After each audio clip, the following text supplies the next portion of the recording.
Hi, Michael, and yes, the talks are now over, but we do have the final statement from G7 foreign ministers here in Niagara-on-the-Lake. It takes in a number of pressing global issues, including the unrest in Haiti and the civil war in Sudan, and is so often the case with these joint diplomatic documents. There's a welcoming of certain developments around the world. There's a condemnation of other developments.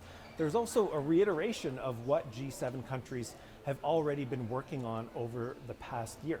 Let's talk about Ukraine. In this statement, foreign ministers declaring their unwavering support for Ukraine in defending its territorial integrity and independence. Ministers also reiterating the need for an immediate ceasefire and saying that they are exploring measures against those that are helping finance Russia's war efforts. And one note on that from Canada today, the Foreign Affairs Minister Anita Anand highlighting new Canadian sanctions targeting those involved in Russian drone and cyber attacks on Ukraine. Now, as for the Middle East, we have G7 foreign ministers highlighting the US-led peace plan for Gaza, but also expressing their concern about the ability of humanitarian aid to get into Gaza. Let's talk about critical minerals for a moment, because that has been a key Canadian priority during its G7 presidency this year.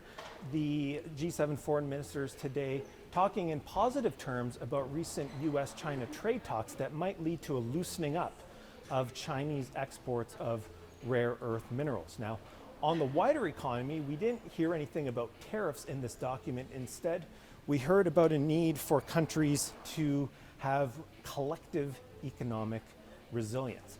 And when it comes to trade and tariffs, a big meeting we were watching for today was between Canada's Foreign Affairs Minister Anita Anand and Secretary of State Marco Rubio. This is the first time they were coming face to face since President Donald Trump ended trade talks about 3 weeks ago.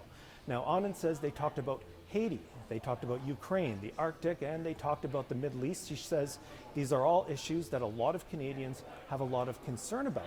But her office is telling us that trade was not raised, and that led to a lot of questions for Anita Anand this afternoon about why not, about why trade was not raised with Marco Rubio in this moment.